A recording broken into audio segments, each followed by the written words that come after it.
apa yang dia buat tu lah, forum shopping tu ialah dia pergi negara yang sebahagian daripada UN Timbang Tara punya convention yang Prof Sundra sebut tadi.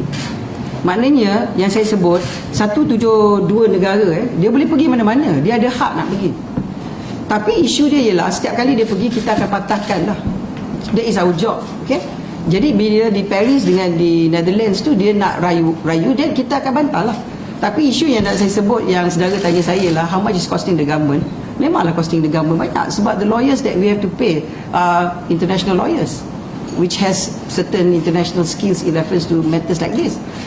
Maknanya kalau 65 bilion ringgit Malaysia yang dia berjaya untuk enforce, kita di Malaysia kiraan saya mudah je lah, saya tengok seperti 1260 sekolah, kalau satu sekolah harga 50 juta, 252 hospital kerajaan, kalau satu hospital ada 250 setiap hospital ada 250 katil 2,520 masjid, kalau ada 4,000 orang yang nak sembahyang dalam satu masjid.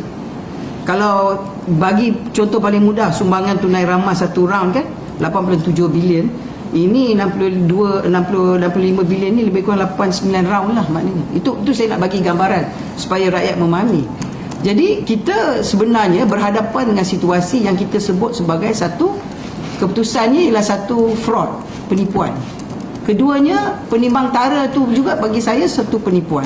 Sebab penipuan ni disahkan oleh mahkamah, disahkan oleh kerajaan pihak berkuasa di Madrid, di Spain. Penipuan lah. Jadi kalaulah penipuan tu ada sebesar tidak, kenapa dia masih nak berayu, dia nak cakap dengan sombongnya, kenapa? Saya sebenarnya betul-betul mati akal dalam perkara ni.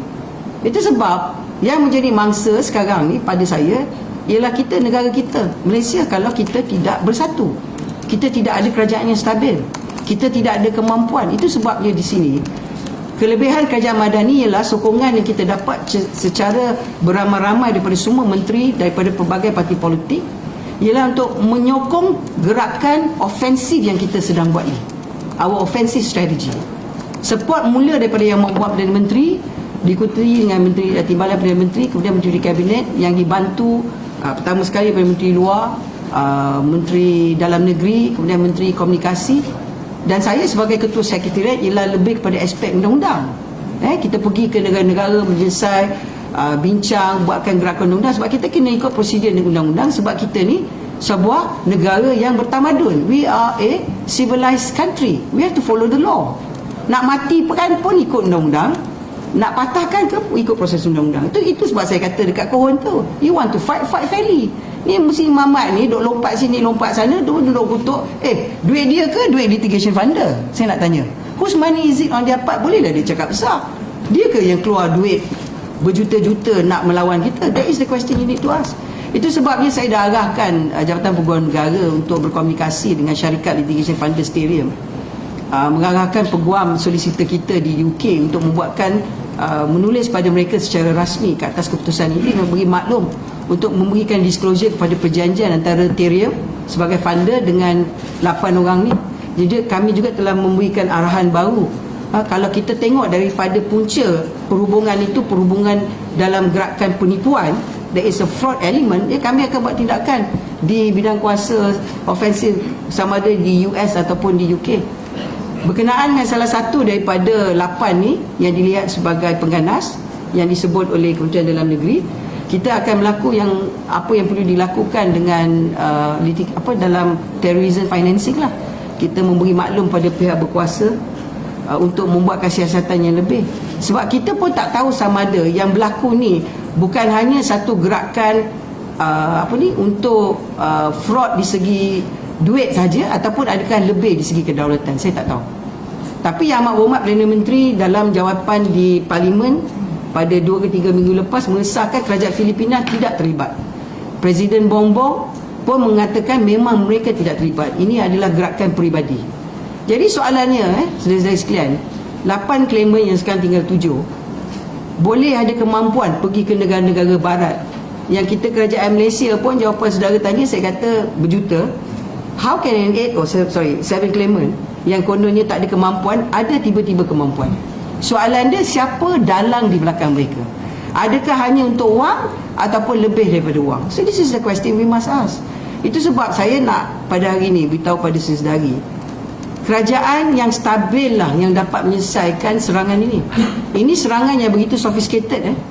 Ini mungkin pada saya panggil ini sebagai a new art of war lah. Ini cara peperangan baru.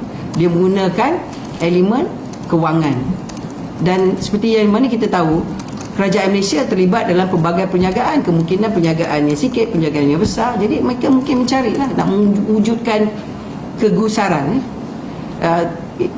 Oleh itu saya membuat kesimpulan bahawa kita kena matikan segala gerakan yang dilakukan oleh mereka daripada aspek funding, daripada aspek claimant. Jadi dalam claimant ni pun kita akan membuatkan satu legal opinion dari segi kajian sama ada kerajaan setuju apa tindakan perlu kita buat kepada mereka, sama ada perlu kita saman untuk kerugian yang kita hadapi dan sebagainya. That is why I'm saying I agree the fight is not over, but for Malaysia we fight fairly. When we met ICC in Paris, which is arbitration center 172 tu, dia guided by, we are under ALCO, which is with the Asian African. So like ICC for example, which is based in France, and they compared to the permanent arbitrators in Netherlands. ICC comments that if any such application arrive at their doorstep, they would have rejected the application. They will not allow it to be heard. So that is what usual reasonable arbitration centers would do. That is how the practice should be. So that's why we say it's a rogue award, because belum selesai kat Madrid, bila kita technically challenge tu, dia dapat keputusan tu, dia award, bayar 15 billion USD. Dia sebutlah, kita tengah nak settle pasal sistem dia orang ni, sistem undang-undang ni mesti ada masa proses, pendengaran, tarikh. Ini civilized country lah macam tu. Dia lompat. Bila dia lompat, kita nak patahkan dia di France tu, di sana ada sistem prosedur masa. Maknanya bila dia lompat, dia tahu negara ni mesti ada selok-belok lama, dia ambil kesempatan. Itu maksud forum shopping. Kita sampai ke Paris, kita persoal, kita dah nak menang, puk, dia lompat pula. Dia pergi ke Hague. Ni pula di Luxembourg. Ni macam-macam dia buat, tak ada masalah lah, tu kebebasan dia. Tapi isu dia, siapa yang nak bayar kos ni? Nak suruh 8 orang bayar kos, orang dah meninggal 37.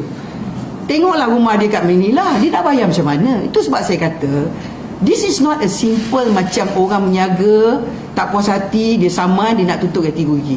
Itu kita boleh terima. Ini pelik bin ajaib sebab kalau 100,000 pun siapa nak bayar ni, saya tengah tunggu ni 100,000 euro dollars nak bayar. Produk beria cakap nak appeal lah, nak lawan lah, macam hero. Dengan ni cerita Bollywood ke?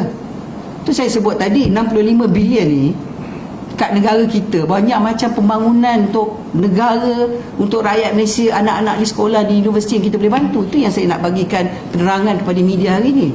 Jadi kita terpaksa menentang kerana kita ni sebuah negara yang merdeka. We are a sovereign state. Kita sebuah negara yang berdaulat. So kita kena ikut proses undang-undang. Kalau ikut kepala saya, macam-macam saya nak buat, tapi saya tak boleh. Saya kena ikut undang-undang. Saya seorang ahli parlimen, saya seorang menteri kabinet. Maksudnya ialah, kalau betul ke dia nak buat tuntutan, kalau tuntutan itu telah dipatahkan dan justifikasi daripada hakim tu menyebut bahawa tuntutan tu pun tidak ada klausa arbitration, tuntutan yang merepek macam-macam, dia patut menerima bahawa kenapa dia masih nak. Adakah pertama niat dia bukan untuk claimant tapi untuk sesuatu niat yang berlainan, ataupun kedua adakah dalang di belakang mereka? Adakah ini bentuk tekanan dan peperangan yang baru? Saya tak tahu.